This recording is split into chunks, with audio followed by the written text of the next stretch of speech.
நம்பிக்கை அற்றுப்போன நிலைமையில பல கவலைகள் நடுவில எனக்கு இன்றைக்கு ஒரு வழி திறக்குமா, என் வாழ்க்கையில இன்றைக்கு எனக்கு ஒரு அற்புதம் நடக்குமா என்று எதிர்பார்த்து கொண்டிருக்கிற உங்களை பார்த்து கர்த்தருடைய வார்த்தை சொல்லப்பட்டிருக்கிறது.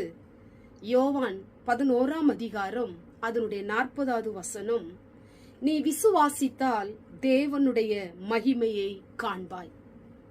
நீங்கள் விசுவாசித்தால் தேவ மகிமையை நீங்கள் காண்பீர்கள். மனிதனால் செய்ய முடியாத காரியங்களை ஆண்டவர் உங்களுக்கு செய்து கொடுக்க போகிறார்.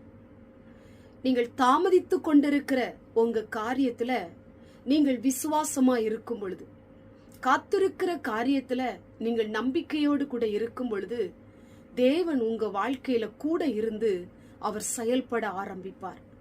அவர் செயல்படுவது யாருக்குமே தெரியாது.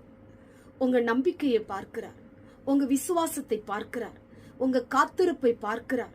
தேவ சமூகத்திலே நீங்கள் ஜெபிக்கிற ஜெபத்தை கர்த்தர் பார்க்கிறார். ஆண்டவர் உங்க வாழ்க்கையிலே அவர் பெரிய காரியங்களை செய்வதற்கு அவர் ஆயத்தம் உள்ளவராயிருக்கிறார். நீங்க விசுவாசிங்க. எட்டாத அறியாத ஆசீர்வாதங்களை நீங்கள் பெற்றுக்கொள்வீர்கள்.